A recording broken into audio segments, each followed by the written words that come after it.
the best way to convey a sense of confidence to the client is to be competent. And when I started in my job, I had these preconceived notions about, when I looked around the room at the other 500 people who were in my new associate class at Goldman Sachs, I looked around the room, and over the course of 2 months, I thought, boy, that person's going to be really good, and that person's going to be really good, and that person's going to be terrible, and that person's going to be... And I was completely wrong.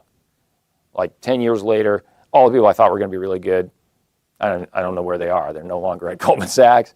And some of the people who I thought were going to be really bad turned out to be really good. Because what really mattered most was not how charismatic they were at that time or what business background they had or experience. It was how competent they became over the next 2 to 3 years. So 2 answers to your question. First is hopefully if you're competent, you'll never be in a position where you don't know the answer. But if you don't give the answer. Don't fake it, because there's no better way to lose the client's confidence than to give an uninformed answer or not well thought out answer. A corollary to that is that you know more about this than the client does.